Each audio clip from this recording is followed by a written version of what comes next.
Very excited right now to introduce our next two speakers. We have Hagen and Björn, who are going to be discussing accelerating success, starting the journey towards PLM excellence. Please.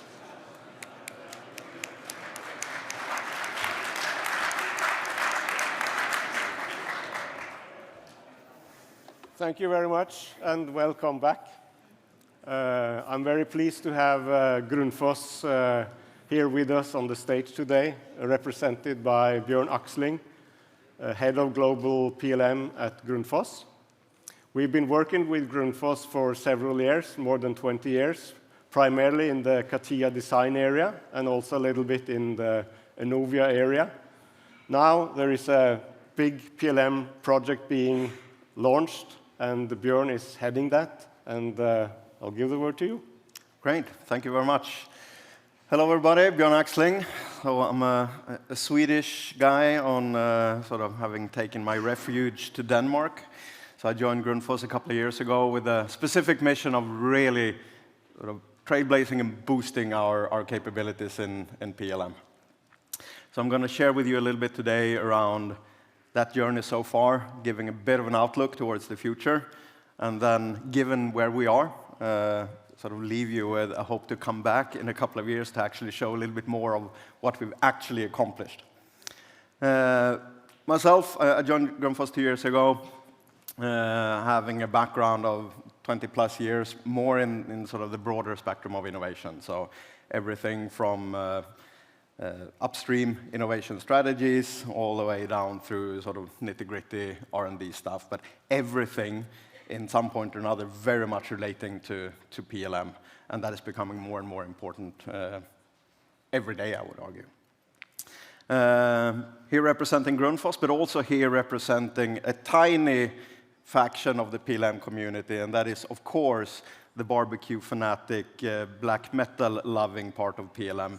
There are not a lot of us, but we are very passionate, so that's a little bit about me. What about Grundfos then? So Grundfos is a world leader in water solutions. So everything from pumping water, getting people access to water, getting water out of the ground. Very purpose-driven company. We are working very hard to make sure that people do get access to water, even in areas where that's not a given thing. And we're doing this to really improve the quality of life for people, to make sure that everyone should have access to clean, high-quality water. We were founded 80 years ago out of Denmark, and has since then grown into a company of 20,000 people. We push out some 15 million pumps each year, so it's the complexity in our company is, of course, on the volume, but also on our footprint. We have manufacturing sites all over the world, and on the configuration and variant side. So we're maxing out the complexity on all three dimensions, on both footprint, volume, and product complexity, which of course then again makes PLM an absolute necessity in order for us to stay on top and stay in control. We're also privileged by being owned predominantly by a foundation, which enables us to have a little bit longer planning horizon in what we do. We're not strapped into the normal quarterly reporting of publicly traded companies, and can take, hence, a little bit longer perspective on the investments and the transformation programs that we run. So, to put a little bit on perspective on my journey here, trying to push this entire PLM journey forward, these are the main sites that will come into play over the coming years. We have many others, but if we look from our headquarters in Denmark, we have manufacturing, engineering, product management there. We have big sites in North America, in Mexico and the US. We're present in Germany. We have very big manufacturing footprint in Hungary and Serbia. Digital development in India, development and manufacturing in China. A lot of our commercial building management and sort of product portfolio management is based out of Singapore. So we're basically all over the place. So geographically, site-wise, it is a very, very complex journey that we're embarking upon. So why is product management and the life cycle management so essential for Grundfos? water in itself is, of course, it's built to be handled in life cycles. So when we look at our domestic business, it's getting the water out from the municipality into the domestic water consumption, and then circularity-wise getting that back into the wastewater cleaning and recirculation. If we look at the industry and food and beverage, of course, it's a massive, massive consumer of water. But then it adds other stuff because it's not only sort of drinking water and taking a shower and whatnot. It adds chemicals, so the whole cleansing process there becomes even more complex. And of course, we don't want to waste that, and we don't want to let anything out into the nature. And thirdly, when we look at our operations and solutions for sort of aquifers and agriculture, drilling deep wells and extracting the water from the aquifers, irrigating farm fields, but then also making sure that the runoff and sort of the waste products are not hurting more than it can. And everything of this is just sort of sweet spot for being able to make our products talk back to us, making water talk back to us. So when Morgan and Stefan talked here about sort of creating the virtual twin, not only for a single product, but for an ecosystem of products, an ecosystem of solutions, I think our industry in which we're in is tailor-made for that type of setup. And I can't wait for us to get a bit further in this journey so we can sort of get that two-way dialogue with our solutions out in the field to be represented through these digital twins. Joining Grundfos, as I told you, I come from a background, I've been in PLM directly or PLM sort of close proximity for my entire career. Came into this position with a bunch of experiences and some key imperatives that we have worked very hard on trying to maintain before we actually sort of pushed the gas pedal and trying to get airborne. One, we've spent an enormous amount of time anchoring this with our executive team. This is so crucial that it's not only driven bottom up with a few enthusiasts. We need to have this really tight and committed sort of engagement from our top team so that they understand it and just don't see it as many do in the beginning. It's an IT investment. This has nothing to do with the IT investment. This is a business capability that we're building across applications, data, processes, and people, and all those four areas need to come together. Secondly, not to rush into it. It has taken a while for us to get where we are today, but we have used this time very wisely, I hope, in terms of planning, doing scenarios, bouncing options back and forth to make sure that now that we're starting to execute on the roadmap, we have actually thought most of these things through very carefully. Then there will be bumps on the road. Of course, it's a major transformation of the company, but I think we have geared ourselves up pretty well to be able to handle at least these first few years as well planned as possible. We also did not start on looking at the solution. We spent a lot of time digesting, deep diving into what are the issues? What is it that we are lacking today that could be solved in a different way? But what is the need? What is it that we really want to achieve? Instead of saying that with a solution A or B, this is what we can get, and how do we adapt to that? We define these things very carefully up front. I will get back to that more in detail a bit later. And also when we look business case-wise, this is not an engineering efficiency thing. This is about how do we really, truly manage our products in a different way. How can we cut the cost of goods sold? How can we cut on the purchasing expenditures and everything? So really make sure that our products are geared towards the cost level that they need to have. And also we're doing this in a parallel work with a huge modularization effort to also make sure that we're simplifying in our portfolio as much as we can. And then we came down to the big thing that we've been working on with Dassault here also for quite a long time now.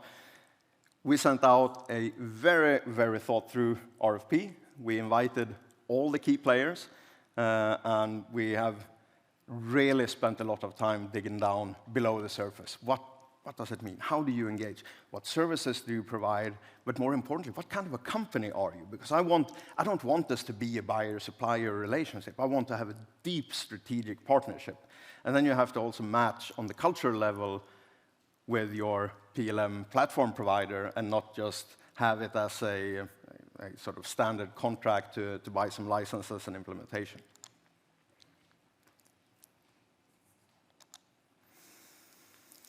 The sixth one is that sort of our basic premise for all of this, we don't want to build a monolith. We want to have an open environment. We want to be able to be flexible over time. It was mentioned here before in terms of people decommissioning a power plant might not even be born yet. I argue that in a few years' time, looking into the future, there are service providers out there with specialty applications and specialty solutions from companies that have not yet been founded yet. So we cannot stare ourselves blind at what's available today, but we need to gear up and set our entire architecture up for something that is actually able to accommodate new things that might come up on the market. And then also, we've avoided, and in my dialogue with our executive team, when you look at full PLM transformation, it's a little bit, oh my God, this is a big investment. So we've chopped it up. We've made sure that this can be executed in phases so that we don't need to take sort of that full decision on investing and commitment from day one. And then we've spent a lot of time, and I have a couple of colleagues here in the audience now. They, I assume, will nod very vividly when it said that we have done a lot of scenario planning to go back and forth and see what is it that we can do and how much will that cost, etc. So really being able to try and stay flexible by having played out this journey sort of virtually for a number of different ways. So that we avoid, because when we set some key decisions here in the beginning, we don't want to be painted into a corner and just have to go on that route. So we want to make as deliberate and conscious choices as possible. And then the data, really digging down into the data from day one. We have mapped so much data up front. Where is it? What type of data is it? Is it baseline? Is it version control? Is it in separate files? Where are those separate files? Where is data created? Where is it stored? Where is it consumed? How does that link into the processes? How do we want it to link into the future processes? Because this is really where sort of the rubber hits the road. How do we change from our current data setup into the future data setup while the company operating? We often internally use the metaphor of this is doing open heart surgery on a guy that's running a marathon. We are not allowed to just collapse on the side of the road and let business come to a standstill. It needs to continue while we're doing this, and hence we need to be super, super cautious in terms of how we start to move things around so we don't break any of these critical links. And then it comes the people side, the change management. We're taking, and now I don't know where you are, but there you are, guys. We're actually starting up a collaboration with Shared PLM. We're taking the change management part. We're taking the communication part of this very seriously. We really want to make sure that this is not perceived as a top-down thing that is shoved down people's throat. We want to create a desire and an awareness and a willingness to get this rather than just something that is coming from group. And lastly, of course, keeping the executive team involved over time. This is not sort of a one-off that they decided to give it a go. They need to continuously be ambassadors and sponsors for this as we move forward. I can say I have no idea where I am on time because the timer never started here, but I'll just go on, and then at some point someone needs to sort of raise a hand or something. Great. Cool. So, going down into a little bit more tangible stuff. What did we do on summarized level? We have details and details and details of this. But if we have any other sort of company representatives in here, I assume that if we're talking about the problem of inconsistent data quality, if we're talking about having multiple sources of truth, if we talk about having a legacy of partially disconnected systems or limited concurrent engineering, is there anyone in here that sort of feels some slight recognition of this issue? So I know that we are not unique, but these are sort of on summary level, some of the stuff that we found. But it was also on the external side. Our customers, when we talk to sales, but no, our customers are conservative. They don't want to change. And our products aren't. If you put a pump down a well hole, it's not going to go up there in 2 years. It might stay down there for 15 years. So the cycles of some of the products we have are extremely long. So changing that into connected products and at the latest and greatest is not something you do just overnight either. So there's a cycle time to get things updated.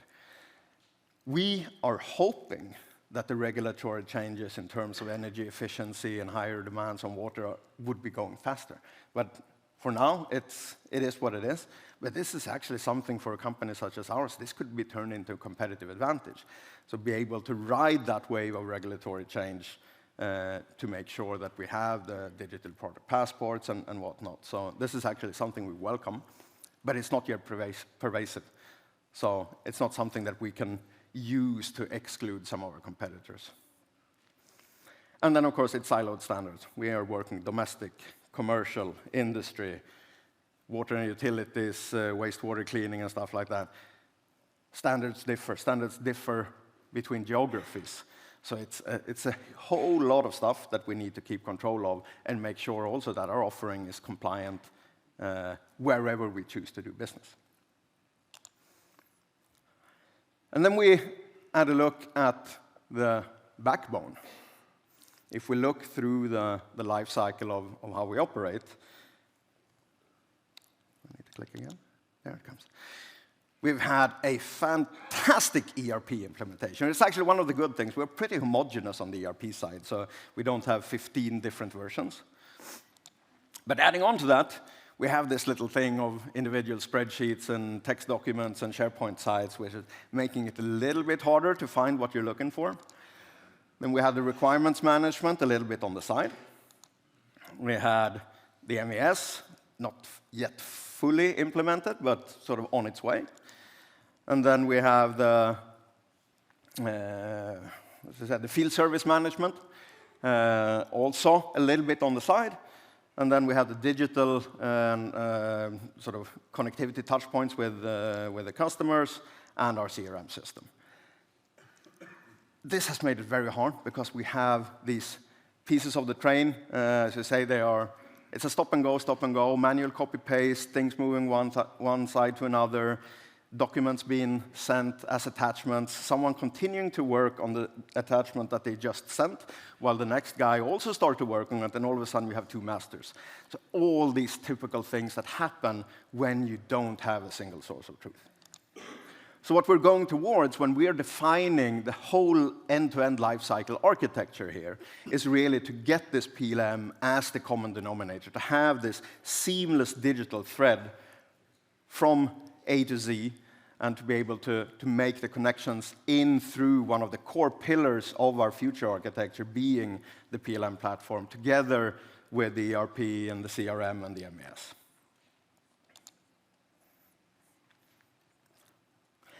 Then we had a lot of discussions with the SOA now over the past year with what are the use cases, what are the business capabilities that truly matter to us. Product and project portfolio management was one. How do we really keep track of what we want to be able to do in that area? How do we want to incorporate the modularization to make sure that we're not only building good modules, but that we're also able to uphold that modularity over time and utilize it to make lives of engineers easier? How do we tap into sourcing and external partnerships? No single company in this day of age is big enough, strong enough, or fast enough to solve everything on their own. So how do we utilize what we know and what we want to achieve by also opening up the doors towards others? But how do we do that in a way that is still maintains the highest level of security for our IP so that we don't just let people inside the door any which way? And then it is this digital thread that was a core theme. We need to connect our company. We need to connect our ways of working. We need to connect the data assets that we have so we can act on it either from the products out in the field to make sure that we know how they are performing, or how do we do virtual twins of our products in development to be able to do simulations and actually come out with better products from the get-go. I told you, complexity-wise, how do we manage the configurations? We have so many configurable variants because every single customer wants something that is unique, and that is the way the business has been built. So just going straight in from the start and saying, no, no, no, no, we give you 10 options here, it should work. The business doesn't work like that. That's where the customers actually have a really big power in terms of defining exactly what they want. So that's a little bit tricky for us to try to simplify while still giving them the feeling that they get exactly something that is tailored for them. Improving on concurrent engineering, getting these cross-functional teams working together at a much earlier stage, so we don't have this classic baton thrown over the wall, and then the next team takes over. So we really want to make that more parallel. And then coming to these things around how do we go from a product to a solution to a system, and eventually how do we manage these systems of systems in the grid of a city, up into a building, and out to the individual customer that is sort of turning on the faucet and water comes out. And we want to build this completely on a model-based structure. So model-based system engineering will be at the heart and soul of the foundation that we're building.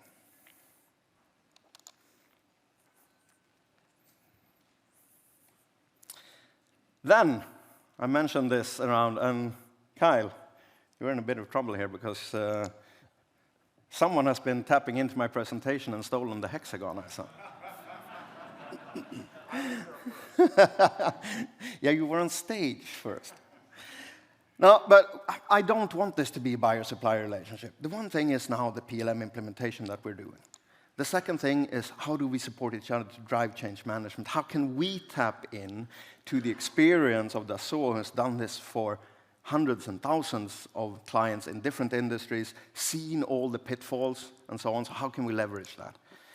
How do we jointly work to develop PLM capabilities to the next level? How do we potentially co-locate and co-innovate? How can we bring, because we have a lot of best practices and good knowledge around some of the stuff that we do. How can we bring that together and actually make PLM such a core business capability that we are working more closely together than just having it as an installed solution?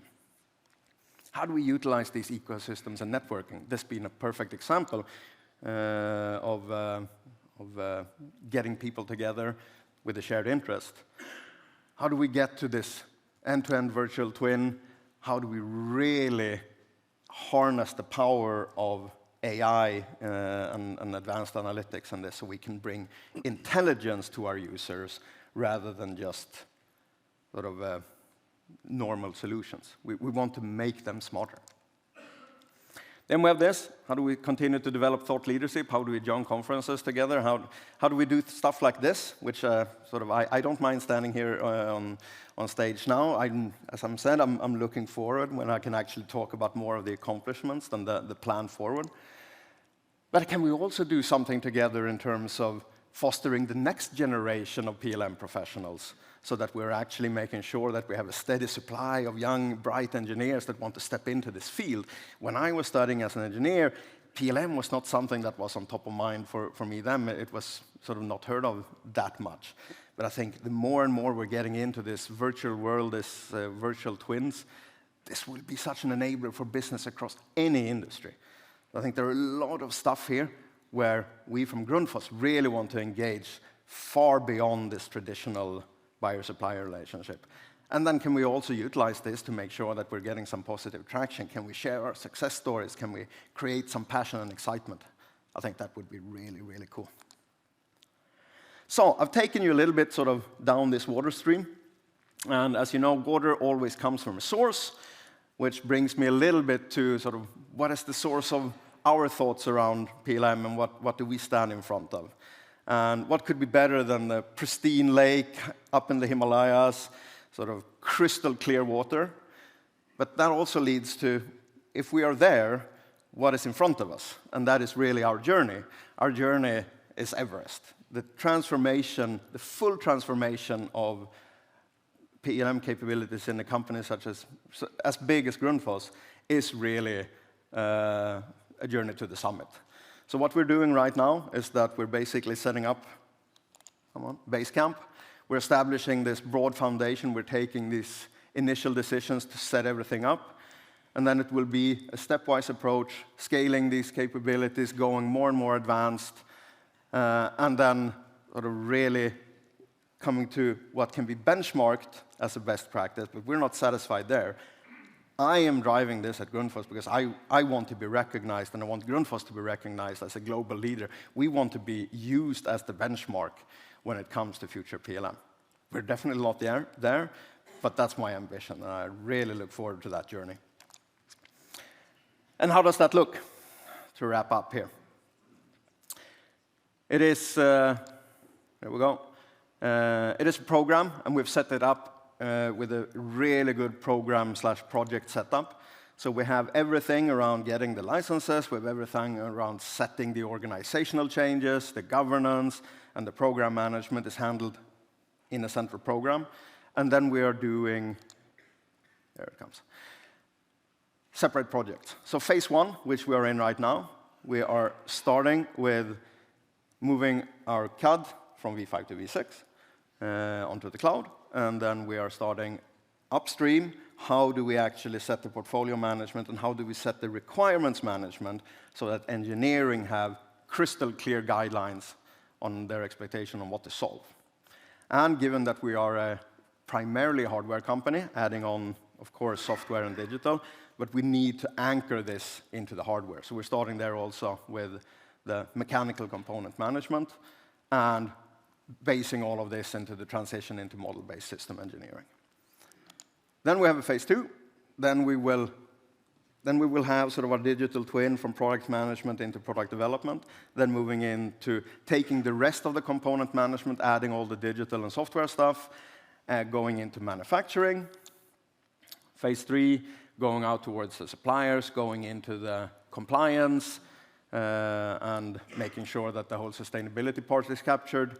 And then phase 4, really getting this end-to-end digital thread, end-to-end digital twin, going into service of the installed base. So really building logically of extending the digital thread and expanding these capabilities to more and more parts of the company.